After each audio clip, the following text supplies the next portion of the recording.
Welcome to NFL Live. Some breaking news coming out of Tampa today. Dan Graziano, what should we know? Left tackle Tristan Wirfs likely to miss the start of the season from the sounds of things. Had arthroscopic knee surgery earlier this week. He's been dealing with a knee issue since last season, was able to play through it, but this offseason it didn't really respond to rest the way that they hoped it would, so he's going to get it fixed.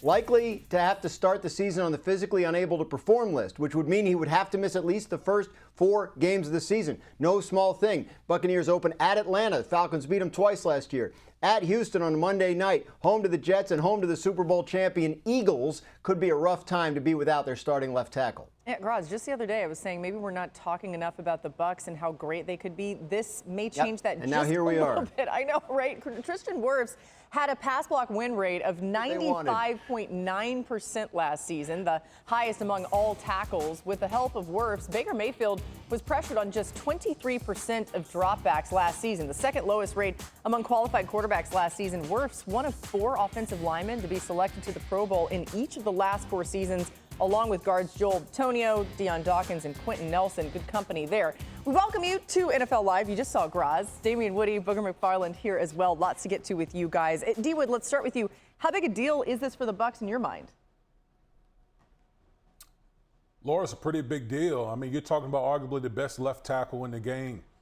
This was a guy in Tristan Wirfs last year that didn't give up a sack. He only gave up 1 pressure all of last season. And so, you know, if you're Baker Mayfield, that's the type of, protection that you're going to be without for the first 4 games. And that's not even including, like, time to get acclimated and get in the game shape. So this is a big blow for the Tampa Bay Buccaneers. Now, they signed, Charlie Heck as a swing tackle from the San Francisco 49ers, but make no mistake about it, he's no Tristan Wirfs, so this is a big blow for the Bucs. You know, as a coach, you try to minimize the question marks that you go into the season with. And I think the Bucs have a top 5 offensive line with Tristan Wirfs. So there was no question mark at the offensive line position. Now, Tristan Wirfs most likely going to miss the first 4 games of the season. There is a question mark. And so it's just another hurdle that the Bucs have to jump over. Liam Cohen, the offensive coordinator, he's now the head coach with the Jacksonville Jaguars, so they're going to have a new play caller. Now you got a new left tackle. The consistency that you want to have around Baker Mayfield is just not there right now. I know Todd Bowles and Jason Light both signed contract extensions, both very well earned. They got their work cut out for them now as they try to mesh these new pieces, new play caller, new left tackle, but they got to keep their quarterback comfortable, and missing Tristan Wirfs is not going to make that an easy job, Laura. Yeah, Booger, absolutely right. I mean, the consistency around Baker Mayfield the last couple of years has been critical. Now, they did change offensive coordinators last year, and that didn't seem to bother him. But when you talk about personnel, the wide receiver group, they have Chris Godwin coming back from injury to an already strong group. So I think they would tell you that it's better that it happened now than right before the season because they can get him a little more time to recover and they can figure out what to do, whether that means Charlie Heck, whether that means someone else, whether that means they have to scheme around it to improve the protection a little bit. They can work all of that out in training camp, which is a little bit of a silver lining. Obviously, nothing good about losing your starting left tackle at any point in the year. And just to take the fans kind of behind the scenes a little bit, usually when the season is over, you go meet with the head trainer and you guys make a decision. Hey, are we going to rest it or are we going to go ahead and go into the knife and get this thing done? It sounds like they tried to rest it and see if it will respond, and he kind of aggravated it during the offseason, and now here we are. Training camp's open next week for some teams, and now maybe the best left tackle in football is out. It just goes to show you that there is a process that you have to go through during the offseason, and the Bucs sounds like they may have made a mistake as far as when and if to do this surgery on Tristan Wirfs. Yeah, it's a good point, Boog. I mean, had they done it at the end of the season, we'd be in a totally different situation here. Out on ESPN.com this morning, Jeremy Fowler polled NFL executives, scouts, and coaches in order to rank the top 10 players at each position. So today we're going to look at the league's top edge rushers. Pertinent based on some of the guys we were just talking about. The AFC North has the top 2 on the list, with Myles Garrett ranking first for the 2nd straight year, followed by TJ Watt. The Texans, the only team to have 2 players in the top 10, Will Anderson Jr. and Danielle Hunter. And then Micah Parsons, Maxx Crosby, and Nick Bosa find themselves in the top 5 again. Patrick Mahomes had some high praise regarding division rival Crosby earlier this week.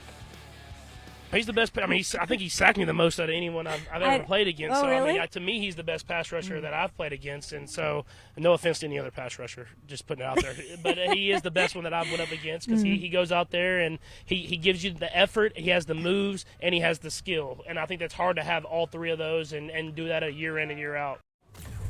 The other thing Mahomes has said sometimes when we've met with him before games is that Crosby is one of the biggest trash talkers, too. So that may have been a little reason why he picked him there.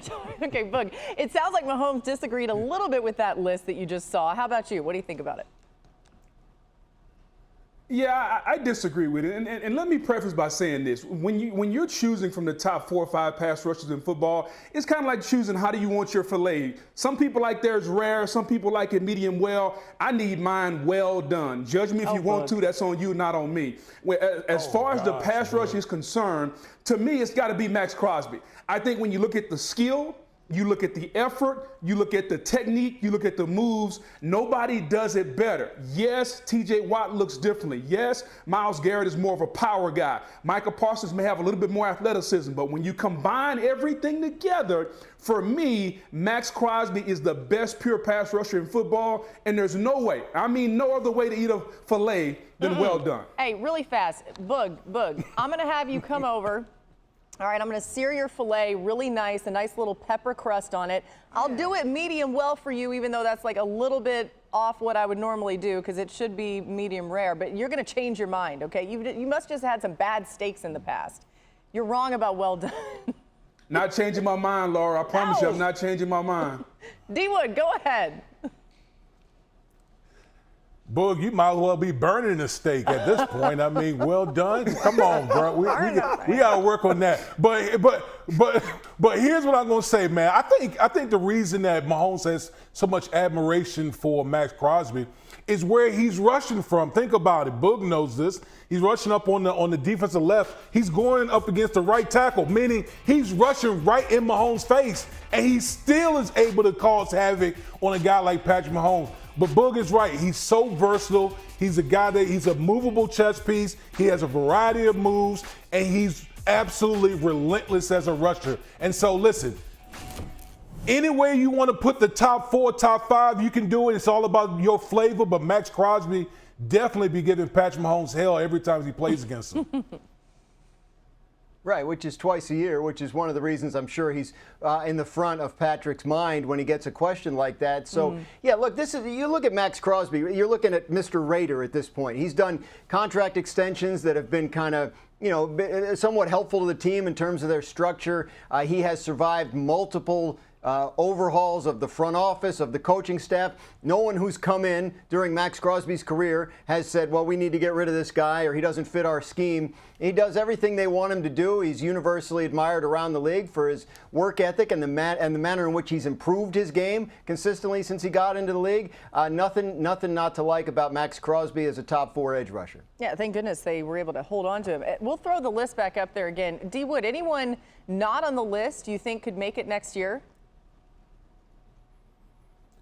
Yeah, I'm going with that bad man Nick Bonito out in Denver. I like it. Like you look at that Denver team, last year he had 13.5 sacks, and Denver had one of the best defenses in the National Football League. And look at how the Denver Broncos have improved in the offseason with a couple of acquisitions on that side of the ball. So I expect Nick Bonito to have an even better year with an even better cast around him. So I would expect him to be on this list next year. And I'm going to stay here and be a homer down in Tampa. There's a guy named Yaya Diaby, and I think he's going to really benefit down here. Hassan Reddick comes in. Hassan is the proven veteran. He's going to take some of the attention away. I think Yaya is going to have a good year. And when you talk about the versatility, be able to rush with speed and power, look for Yaya Diaby, a young guy that has a lot of upside down here in Tampa. Yeah, I like it. And by the way, Nick Bonito, Brian Burns, Jonathan Grenard, and George Karlaftis were given honorable mentions on the list of top edge rushers. So you're going to have to wait a whole year and see what the list is next year. But we'll tell you what it is, certainly sometime around this time in July. There were some big changes made in the NFC East this offseason. As a reminder, of course, Dallas, as Adam mentioned, adding George Pickens and Javonte Williams to their offense, while Washington added Deebo Samuel and Laramie Tunsil to theirs. The Giants addressed both sides of the ball. Russell Wilson, Javon Holland, additions there. The Eagles Eagles took the biggest hit this offseason, losing Milton Williams, Josh Sweat, Mekhi Becton, and C.J. Gardner-Johnson. Whole lot of roster changes in Philly right after winning the Super Bowl. But if not them, then who is winning this division this year, Boog, if you had to pick somebody else in the NFC East? Wow. Listen, the Eagles, I think by far are clearly the best team in the division. But if you're not going to get them, I think you would have to probably go lean with Washington. I think they're the hot team on the block right now. Jaden Daniels took a tremendous step as a rookie last year. I love what they're doing defensively. I just like their culture, how they've built the culture there, what they're doing. I think what Dan Quinn has done is created a culture of competitiveness. Bobby Wagner, who I thought was going to retire and go fishing, he decided to come back because he likes that young team. And that can tell you a lot about a locker room. When a veteran that's made as much money as Bobby Wagner, he's a first ballot Hall of Famer in my opinion, when he decides to play another year with these young guys, it just tells you the culture that's been created and more importantly, the confidence, D. Wood, that they have in Jaden Daniels. Yeah, Boog, I agree with you. And I think the biggest thing that the Washington Commanders were able to do was to have continuity, especially with being able to retain Cliff Kingsbury, which was such a huge integral part of helping Jaden Daniels having the season that he had last year. So now, your star quarterback is in the second season under the same system with the improved offensive line, with the same cast of weapons added, with Deebo Samuel added to the mix. So now you got another playmaker that you can add that will get the yak yardage and you can use in all different types of ways. And we know Dan Quinn is the defensive specialist as the head coach. And so for me, it's the Washington Commanders. Listen, I know Philadelphia, they had some changes on both sides of the ball, especially with their play caller moving on to the New Orleans Saints. But I still feel like the Philadelphia Eagles are the class of the NFC East.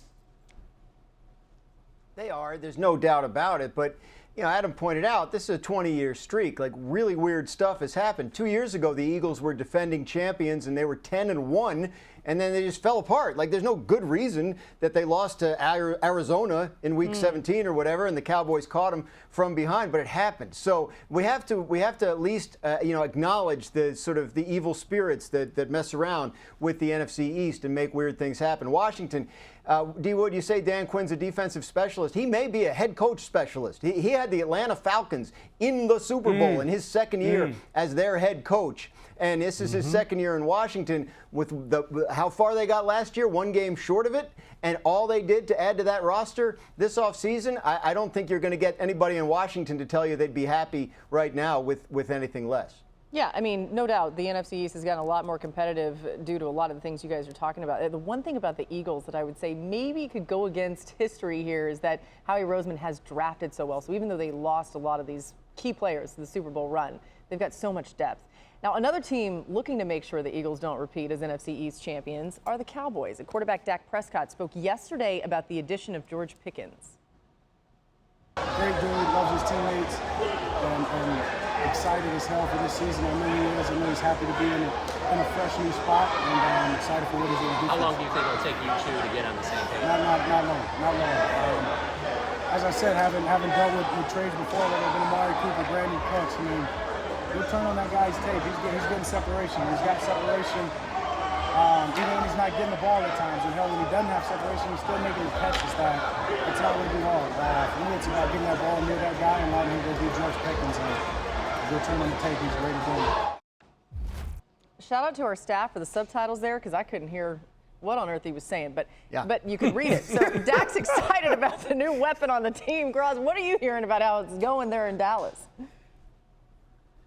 Things sound good in Dallas. They're excited, obviously, about Pickens. They're excited about Dak Prescott coming back healthy. This is a team that managed to win 7 games last year after a very slow start and losing their quarterback mid-season. So they have reason to believe they'll be better, getting a lot of key guys back from injury on the defensive side of the ball as well. And the Brian Schottenheimer hire as head coach, it was a head scratcher around the league and among the general public. But inside the building, he's very well liked. And I think the players are kind of fired up to help him make good on his chance. So the vibes sound high in Dallas at this point. Obviously, nobody's lost any games yet.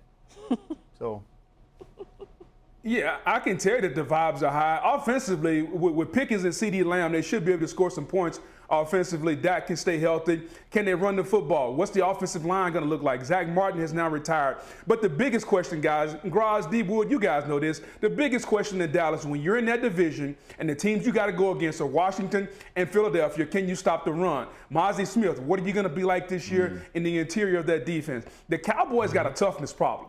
They got to get a lot more physical. They got to get a lot tougher. And if they can do that, that's going to determine where they go. Offensively, I know everybody likes to talk about the weapons and they can sell tickets and how it looks.